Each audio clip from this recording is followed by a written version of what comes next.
Somos a única espécie que pensa e tem consciência que pensa, em meio a mais de 10 milhões de espécies.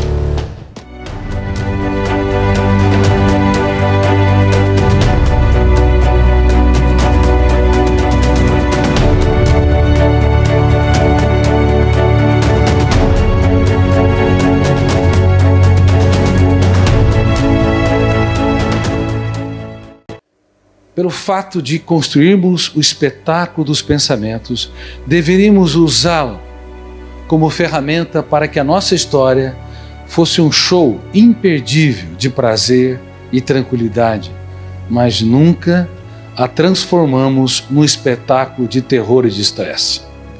O ser humano é tão complexo que quando ele não tem problema, ele o cria. E infelizmente, nos dias atuais, onde estamos intoxicados digitalmente, onde vivemos nessa sociedade urgente e de consumo, onde não temos tempo para as coisas mais importantes da nossa história, nem tempos para conversar conosco. Qual o diagnóstico vocês têm quando alguém fala sozinho? Eis aí o louco. Quando na verdade, dialogar consigo deveria ser uma das mais importantes ferramentas para que o ser humano escreva o seu roteiro, o script da sua história. Mas é triste, muito triste saber que as pessoas sequer conversam com seus medos, sequer conversam com os seus pensamentos perturbadores, sequer têm tempo para dar um choque de lucidez nas suas angústias, na sua emoção tensa, ansiosa. Nós falamos, dialogamos sobre milhões de dados que estão no mundo de fora, mas nos calamos sobre o mundo de dentro. Nos silenciamos no único lugar que é inadmissível ser ou ficar calado. Estatísticas internacionais, como da Universidade de Michigan, revelam que 1 em cada 2 pessoas, cedo ou tarde, desenvolverá um transtorno psiquiátrico. Estamos falando em mais de 3 bilhões de seres humanos. Não é mais a exceção, tornou-se a regra. Olhe para quem está do seu lado. Se não for você, vai ser ele. 1 bilhão e 400 milhões de pessoas desenvolverão o último estágio da dor humana, a depressão. A depressão bipolar, onde se flutuam o estado de euforia, de grandeza, de poder, e o estado de depressão, de desânimo, de contração da vontade, o isolamento, o desprazer de viver. A depressão maior, que aquela pessoa que sempre foi alegre, viveu dias felizes, tranquila e de repente abarcada por fenômenos sociais, por perdas dramáticas, algumas irreparáveis, asfixiam o seu prazer de viver. A depressão distímica, que acompanha a evolução da personalidade, aquelas pessoas que foram sempre pessimistas, conformistas, escravos dos pensamentos dramáticos, construídos e encenados no teatro da sua mente, não importa o tipo de depressão.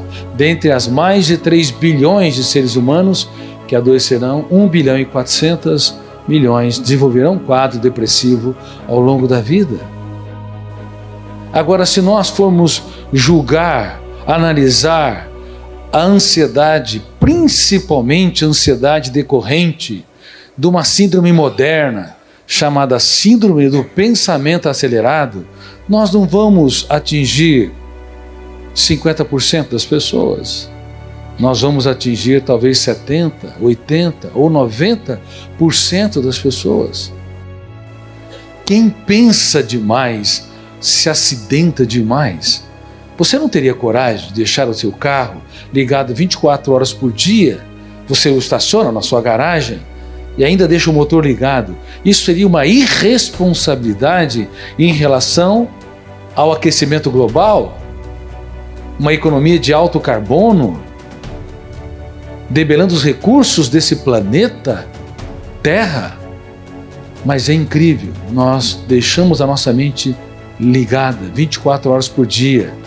Claro, mesmo quando nós dormimos, também sonhamos, e os sonhos são importantes, porque ali nós recapitulamos, libertamos o imaginário, desenhamos personagens, ambientes e circunstâncias, mas a velocidade dos sonhos, o nível de ansiedade ao dormir é muito grande. Seja porque as pessoas pensam muito durante o estado de vigília, ou porque elas têm sonhos agitados durante o seu sono, elas acordam cansadas.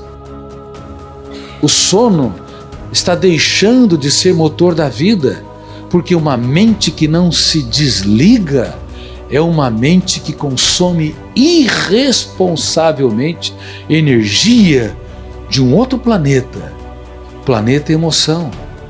Aí nós expandimos o índice GEI. Mais de 50% ou 60% da energia que nós gastamos não imprime prazer, não imprime alegria, não imprime criatividade, não nos faz reinventar.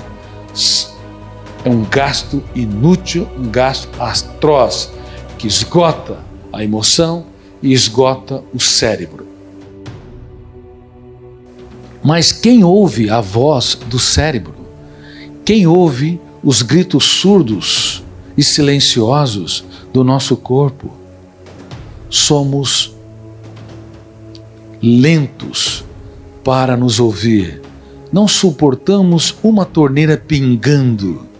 Não suportamos um ruído diferente no nosso veículo, mas suportamos os estertores dramáticos do nosso corpo, porque nós não prestamos atenção nos avisos, nos sinais de que estamos num processo de falência física e emocional.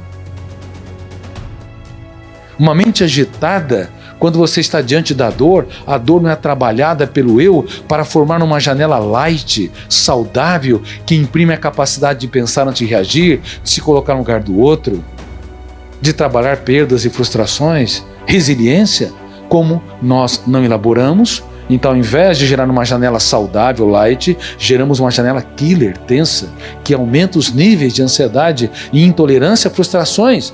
Pequenas contrariedades geram um impacto muito grande. Essas crianças e adolescentes, bem como os adultos de hoje, estão desenvolvendo coletivamente a síndrome do pensamento acelerado. O excesso de informação conspirou contra a mente humana, porque nós acreditávamos que a quantidade de dados é que forma o pensador. Quem tinha mais informações comparativamente? Einstein, no passado, naquela firma de patentes, sem nenhum apelo intelectual, ou os engenheiros e físicos, os bons engenheiros e físicos da atualidade? Quem? Comparativamente. Einstein desenvolveu com 27 anos uma das mais complexas teorias das ciências, mas a quantidade de dados dele era menor do que os excelentes engenheiros e físicos da atualidade. Mas por que eles não produzem teorias, novos conhecimentos, novas ideias? Por que não rompe o cárcere da rotina? Porque não é a quantidade de dados que forma o pensador, mas a capacidade como você os reorganiza. Não é a quantidade de tijolos num terreno baldio é que vai determinar o grau de habilidade de um arquiteto, mas a maneira como reorganiza esses tijolos e materiais. Quem nunca tiver intimidade com a arte da dúvida será um escravo de estímulos programados. Vai reagir com seus filhos, reagir com a vida, reagir diante de si da mesma maneira. A síndrome do pensamento acelerado, ela é atroz. Ela transforma o ser humano brilhante num ser humano opaco. O ser humano ousado num ser humano encarcerado pela rotina. O ser humano que pode empreender num ser humano conformista e às vezes até coitadista, com pena, com autocompaixão. Ninguém é digno do pódio se não utilizar os seus fracassos para conquistá-lo. Ninguém é digno da sabedoria se não usar as suas lágrimas para irrigá-la. E as decisões mais importantes da vida são solitárias. Não pense que as pessoas vão estar aplaudindo você, vão estar te apoiando. Às vezes, nem as pessoas que você mais ama estarão do teu lado. E você tem de correr riscos para tomar determinadas decisões familiares, profissionais, acadêmicas, sociais. Mas uma mente hiperpensante adia. E quanto mais sucesso, mais ela tem dificuldade de tomar atitudes para preservar a sua saúde, para enriquecer a sua história e produzir novas ideias. O sucesso é mais difícil de ser trabalhado que o fracasso. O risco do sucesso é ser escravo da necessidade neurótica de mantê-lo em todas as áreas. É por isso que as grandes ideias foram produzidas na infância dos pensadores. As fórmulas matemáticas, grande parte, foram produzidas por meninos, 18, 20 anos, adolescentes. Porque quando vem o reconhecimento, os aplausos, os títulos acadêmicos, tem-se medo de andar por ares nunca antes respirados. Não apenas drogas viciam, mas comportamentos também viciam. Pessoas viciam em pessoas. E viciamos em dar as mesmas respostas para os mesmos problemas. Grande parte da falta de solução que vocês às vezes não têm, não é porque não têm habilidades, mas é porque o córtex cerebral viciou em caminhar por algumas avenidas e ruas, impedindo-nos de ter acesso a milhões de arquivos com bilhões de dados. Vocês não imaginam as armadilhas que estão na mente humana. Todas as vezes que vocês estão angustiados, tensos, vocês foram aprisionados em algumas avenidas da memória. Se vocês estão com sentimento de culpa, autopunição, autoabandono, se sente que a vida falta de sabor, prazer, encanto, tenha certeza, vocês são prisioneiros. Eu sou prisioneiro, porque todas as emoções dependem das janelas que se abrem no córtex cerebral. Se elas se abrem em determinadas áreas que são traumáticas, nós nos nutrimos e às vezes nos nutrimos cronicamente, ou seja, continuamente. Aí nós vamos ter aquelas pessoas depressivas, pessimistas, mórbidas, angustiadas, pessoas que têm dificuldade de apostar em si e reconstruir a sua própria história. Mas o que nós não percebemos é o trabalho intelectual escravos. Crianças que têm tempo para tudo, mas não para ter infância. Colocamos elas no excesso de atividades, querendo formar mentes brilhantes e nós, sem perceber, viciamos o córtex cerebral delas a precisarem de muito para sentir pouco. Pais que dão presentes em excesso para os seus filhos cometem um crime sem precedente. É melhor dar raramente presentes e dar aquilo que o dinheiro não consegue comprar, ou seja, falar das suas lágrimas para os seus filhos chorar as deles, falar dos seus fracassos para que eles entendam que ninguém é digno do pódio se não utilizá-los para conquistá-lo. É muito melhor dar aquilo que o dinheiro não consegue comprar do que dar aquilo que o dinheiro pode comprar, porque o excesso de estímulo material vicia as crianças em determinadas avenidas e ruas, usando a metáfora da cidade, ou seja, são prisioneiras no córtex cerebral, não conseguindo se reinventar, libertar o seu imaginário, ser bem-humoradas, ter encanto pela vida e fazer dela um show, mesmo quando o mundo desaba sobre nós. Estamos vivendo a era dos mendigos emocionais e não estamos sabendo disso. é que na atualidade estamos vivendo a era dos mendigos emocionais. Pessoas que precisam de muitos estímulos para sentir migalhas de prazer. Isso é de uma seriedade muito importante. Nunca vi crianças e adolescentes tão tristes, precisando de muitos eventos para se animar um pouco. Se você não consegue ficar só com você sem fazer nada, algo está errado. Se você não consegue dar um abraço em você e dizer palavras de amor, fazer uma declaração de amor para a sua história, algo está errado. Você pode ser ótimo para a sociedade, mas é um carrasco de si mesmo. É vítima da ansiedade, principalmente desse tipo de ansiedade, a síndrome do pensamento acelerado.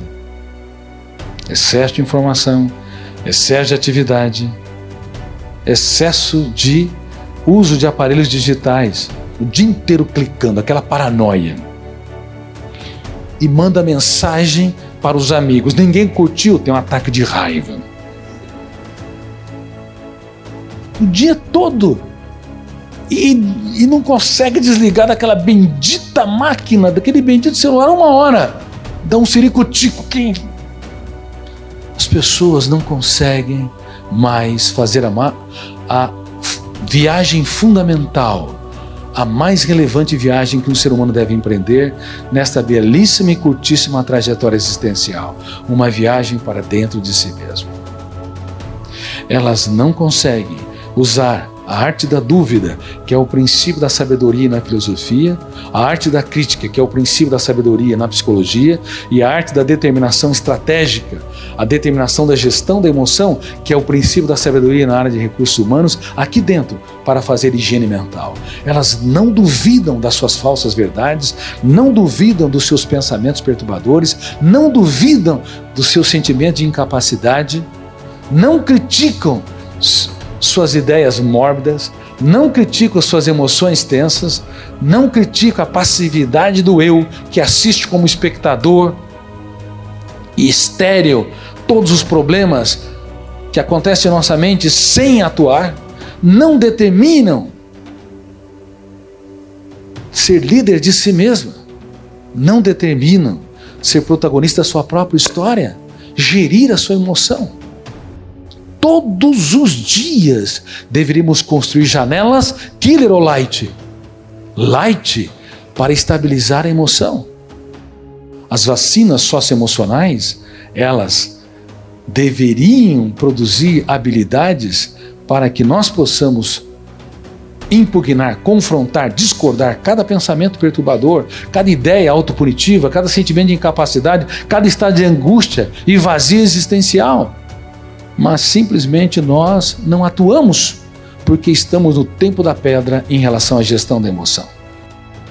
Uma pessoa que pensa em morrer, na verdade quer matar a dor, a angústia, ela tem desejo de ser autônoma, líder de si mesma, mas como não conseguem, atentam contra o corpo, porque só o corpo morre. Ninguém morre de depressão, ninguém morre por estado de ansiedade, angústia. O corpo é que entra em colapso. Claro, uma pessoa deprimida, com vários transtornos emocionais, afeta o corpo que, consequentemente, desenvolve doenças, por exemplo, psicossomáticas. Mas é o corpo que vai à falência. E as pessoas atentam contra esse organismo tão sofisticado que sustenta a vida. No fundo, elas querem matar a dor e não a existência. E se soubessem que há ferramentas dentro delas para impugnar, discordar, confrontar, duvidar, criticar, reciclar todo o lixo, elas sairiam da condição de vítimas e se tornariam protagonistas da própria história. Todos os dias, até o último suspiro existencial, nós não podemos abrir mão de biografar a nossa história. Não podemos deixar as janelas traumáticas, janelas killer, as nossas privações, os abandonos que tivemos, as crises que passamos, as vaias que atravessamos e nem os problemas externos, a crise econômica, a crise política, as dificuldades da vida, traições, rejeições, exclusão social, nada de fora e de dentro biografar os principais capítulos. Sim, seremos sempre escritos por fenômenos alheios à vontade do eu, mas não deveriam ser os principais capítulos. Deveriam ser textos, parágrafos colaterais. Mas, infelizmente, nós não biografamos a nossa história porque o nosso eu não é trabalhado nas escolas de ensino infantil, fundamental, médio e universidade, lato sensu, stricto sensu ou pós-graduação de maneira inteligente. Nós não tocamos nesse assunto. Entramos na vida sem estar preparados para dirigir o mais complexo de todos os veículos, a mais complexa de todas as aeronaves, a aeronave mental. Por que nos angustiamos por aquilo que não aconteceu? Não é o eu, na verdade. O que nós não sabíamos é que, além do eu, existem pelo menos 4 fenômenos que leem a memória sem autorização dele. Você só pensa o que você quer pensar? Sim ou não? Você dirige o veículo para onde você bem entende? Sim ou não? Quando você vai para a casa do seu pai, da sua mãe, ou para o seu trabalho, você dirige de maneira concreta, organizada, lógica? Sim ou não?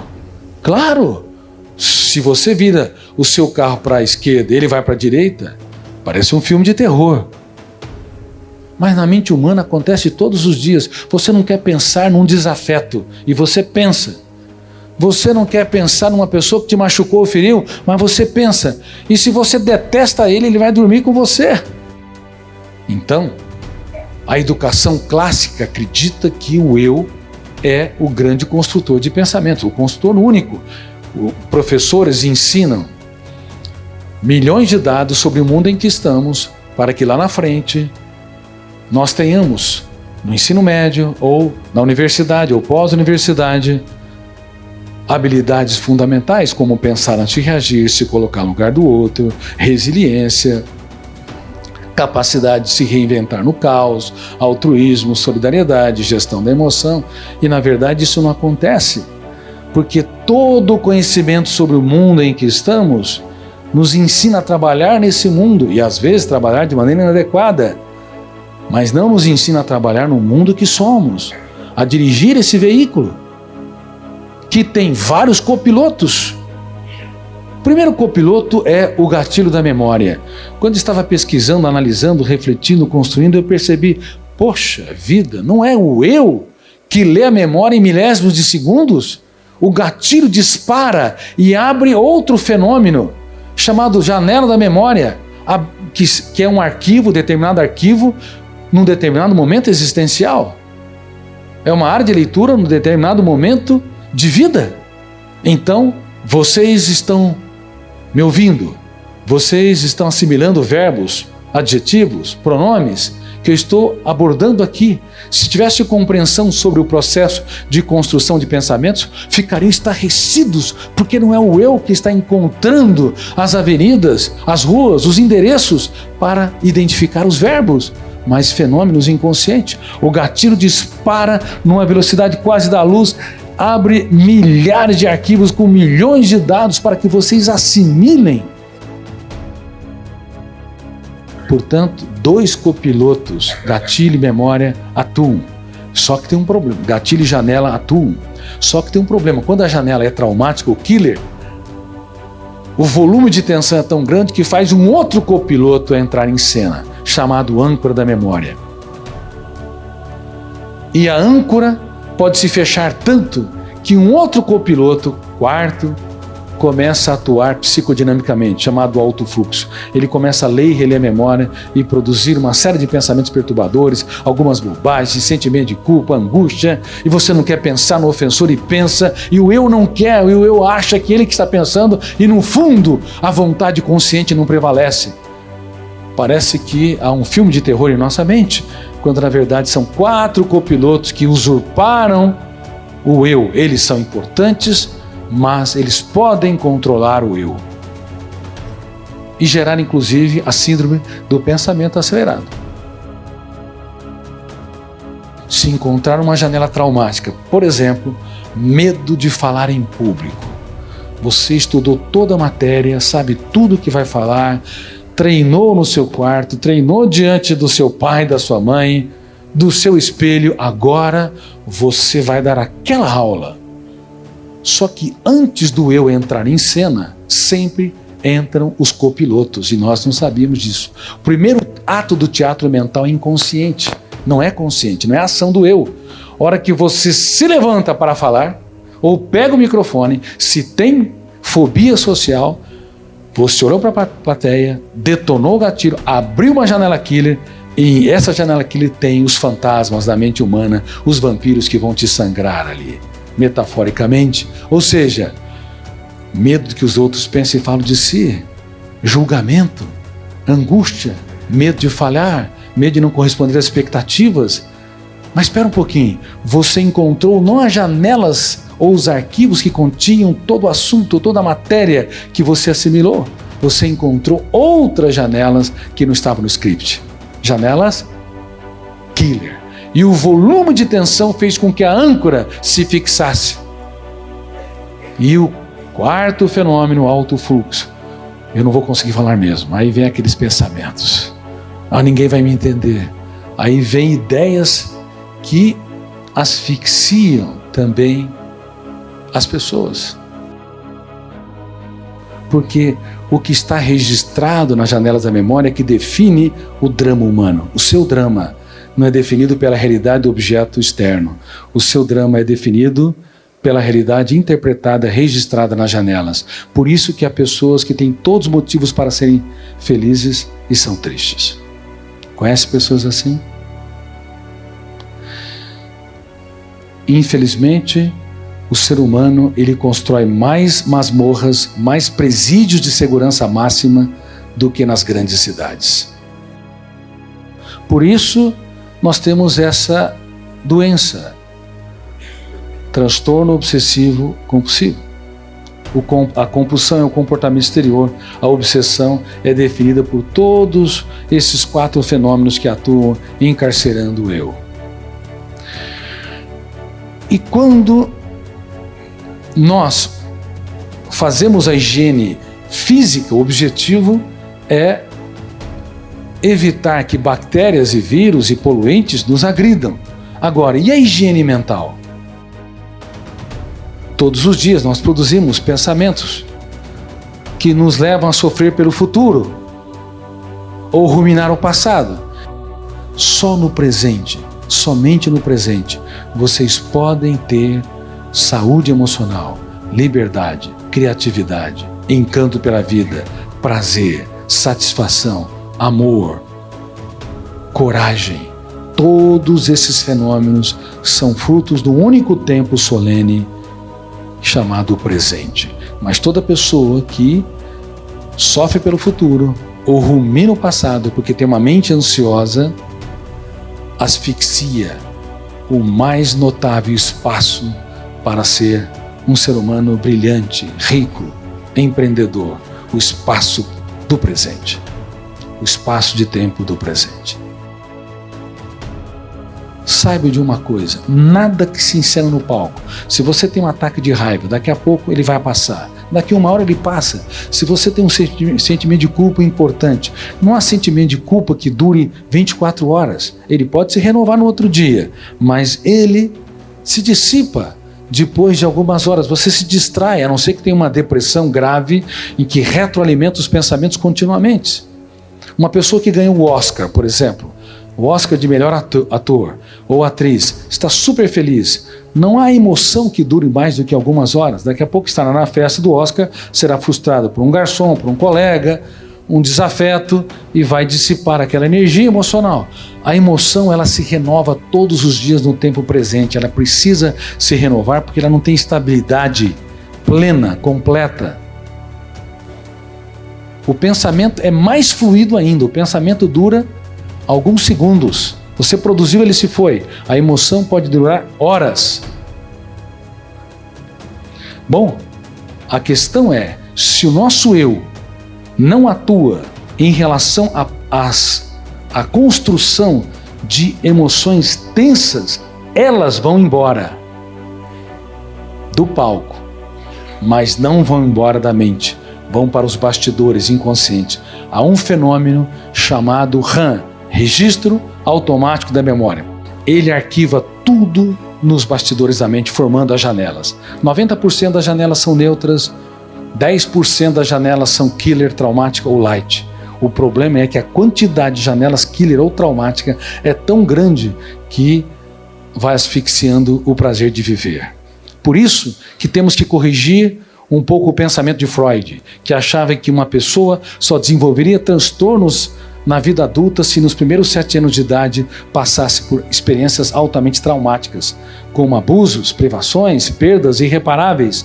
Hoje nós sabemos que mesmo tendo tido uma infância feliz e uma adolescência saudável, se o eu não aprende a gerir a emoção, um estímulo estressante, uma vaia, uma crítica, uma rejeição, uma humilhação pública, uma crise financeira, uma traição é registrado como janela altamente traumática, chamada janela killer duplo P, duplo poder, poder de encarcerar o eu, poder de fixar a âncora e o fenômeno do alto fluxo, o quarto fenômeno, lê e relê a memória, e quanto mais lê e relê, mais produz pensamentos e ideias angustiantes, e mais o fenômeno RAM registra de volta no inconsciente, nos bastidores da memória, desertificando áreas nobres. Portanto, reitero, em qualquer época podemos adoecer se não aprendemos a fazer higiene mental.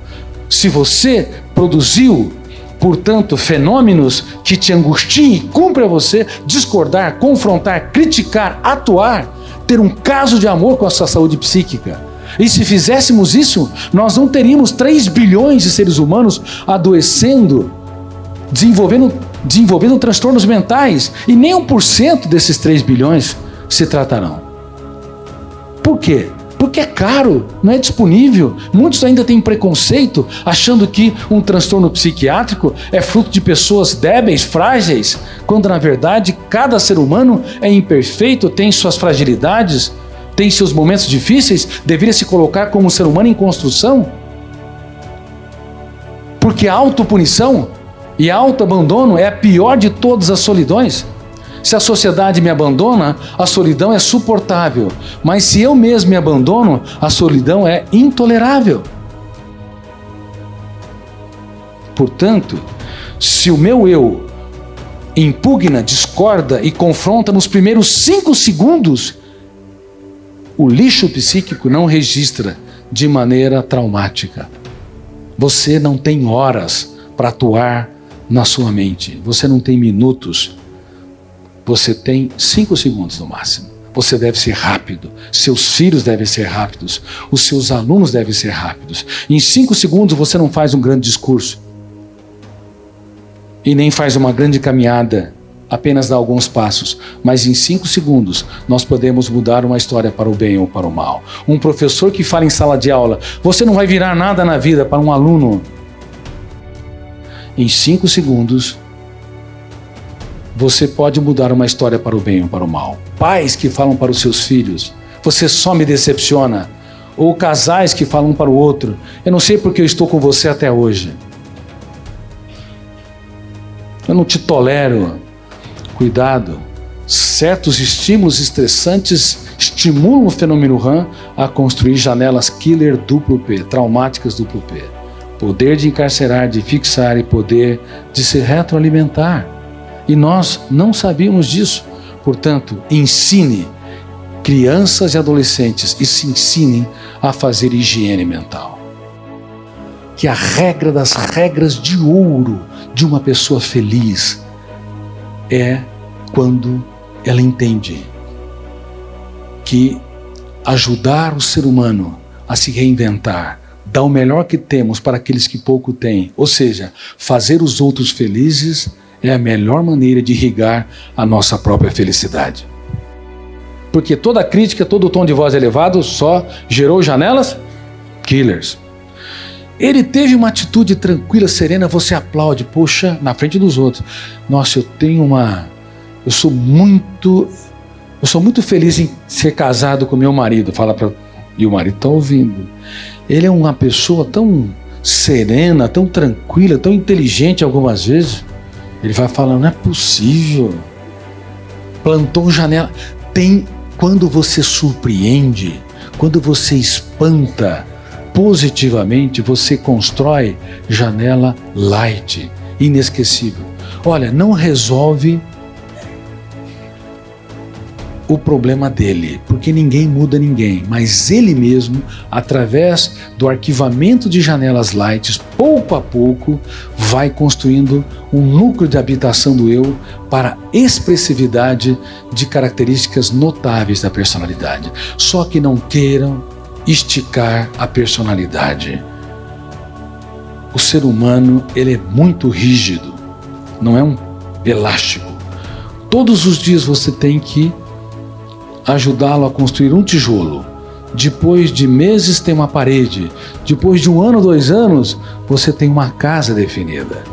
Se você for perseverante, desenvolver uma pauta para a construção de uma felicidade inteligente, de uma gestão da emoção notável e sábia, de uma capacidade de gerenciamento da ansiedade respeitosa, altruísta e profunda, todos os dias você vai atuar como engenheiro de janelas lights nos seus alunos que te dão problema, nos seus filhos que não reconhecem o seu valor e no seu parceiro ou parceira que você tem dificuldades. Agora, usar as estratégias que nós sempre usamos: raiva, ódio, vingança, exclusão social, ou essas técnicas que eu falei, reitero: elevar o tom de voz, criticar excessivamente, passar sermões, comparar, pressionar, tudo isso piora as pessoas que estão ao nosso redor. Nós estamos tão agitados que não suportamos ver pessoas pacientes. Se você é um avião, vive voando, não queira que um trator ganhe asas.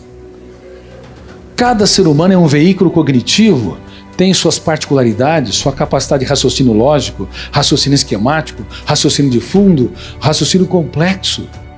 Cada ser humano, independente do diploma, independente das informações técnicas que tem, eles precisam se adequar ao veículo cognitivo que são. Alguns são mais lógicos, outros são mais profundos, alguns são mais inventivos, outros são mais operacionais, mas nós queremos que todo mundo siga o mesmo ritmo. E a educação clássica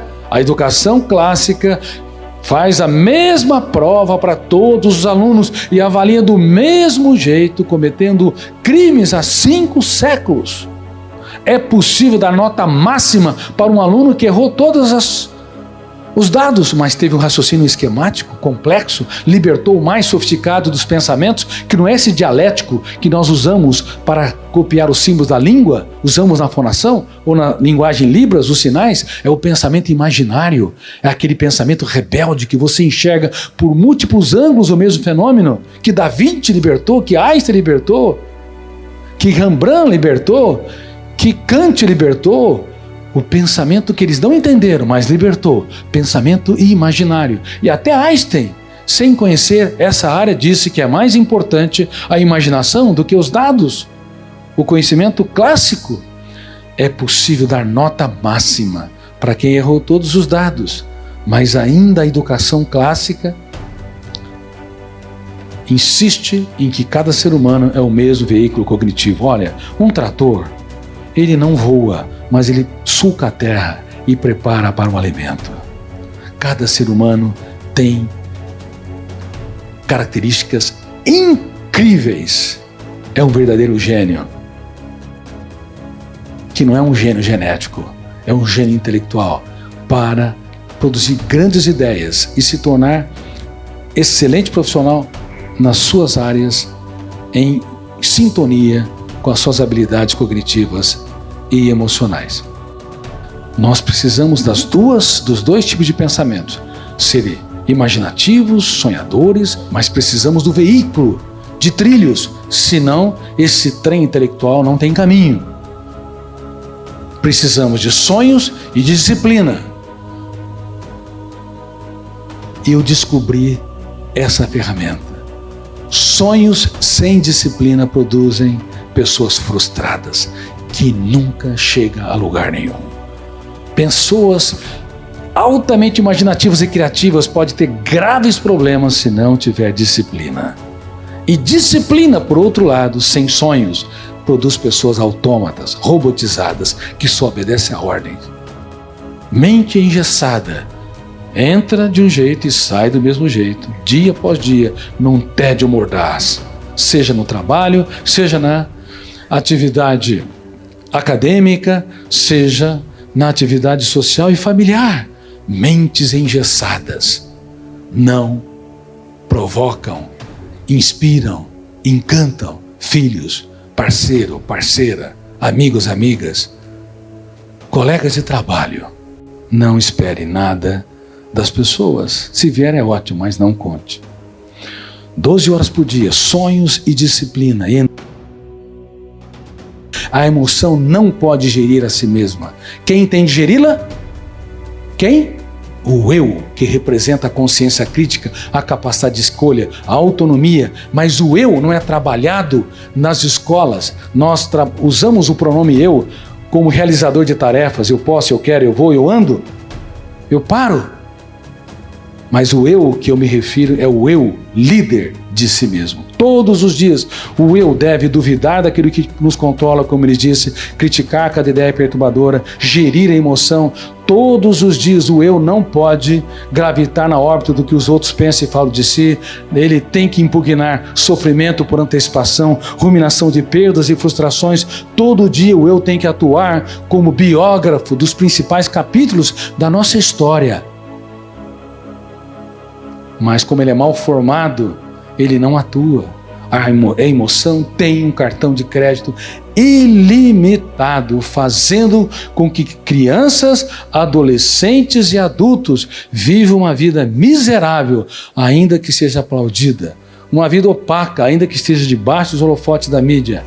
Uma vida paupérrima emocionalmente. Nutrição emocional asfixiada, ainda que seja um ser humano que tenha milhões e milhões de dólares no banco. Hoje, se você gerir a tua emoção, você é um gênio na saúde emocional. Se você impugna cada pensamento perturbador, você é um gênio na sua qualidade de vida. Se você liberta o seu imaginário e anda por ares nunca antes respirados, você vai se tornar um gênio na criatividade. Se você abraça mais e julga menos, aplaude mais e critica menos, na sua empresa, na sua casa, você vai ser um gênio nas relações interpessoais. Essa genialidade não genética, que são habilidades fundamentais e que são passíveis de serem treinadas em cada ser humano, farão toda a diferença para que possamos ter uma mente brilhante no teatro social e não sermos espectadores passivos usando essa metáfora. Vocês devem ser vendedores de sonhos, vendedores de vírgulas. Não coloquem pontos finais. Pontos finais, não coloquem. Dê desconto para as pessoas. Escreva capítulos nobres em dias dramáticos. Faça da vida não um espetáculo de tensão e ansiedade, mas um espetáculo de prazer, mesmo quando o mundo desaba sobre si. Claro, nos momentos de angústia, ansiedade, dor, humor depressivo, você recicla-se e dentro de si tem uma atitude inteligente de que os melhores dias estão por vir. Você não se curva diante das mazelas, você não se curva diante dos fracassos, você não se curva diante da autopunição atroz. Quem é que cobra demais dos outros? Levante as mãos. Quem é que cobra demais de si? Levante as mãos. A grande maioria. A autopunição é atroz. Pessoas excelentes para a sociedade cobram demais de si. São algozes de si mesmo. Você não se curva à autopunição. Sabe por quê? Porque você está sempre dando uma nova chance para si mesmo. Dê um abraço em você e permaneça abraçado. Dê um abraço em você. Feche os teus olhos. Você vai fazer uma declaração de amor para uma pessoa muito importante que você abandonou no traçado da sua história. Você mesmo. Faça uma declaração de amor. De hoje em diante, eu não quero me curvar. De hoje em diante, eu quero dar mais chance para você. Quero te abraçar. Eu quero dar risadas de alguns erros ou alguma estupidez. Declare algo. De hoje em diante, eu quero apostar em você. Eu quero gerir a minha emoção e ser autor mínimo da minha própria história. Se você gostou do vídeo, se inscreva no canal e ative o sininho de notificação para receber todos os vídeos da semana. Deixe o seu like e compartilhe com seus amigos. Bem-vindos ao canal Motiva a Todos. Até o próximo vídeo.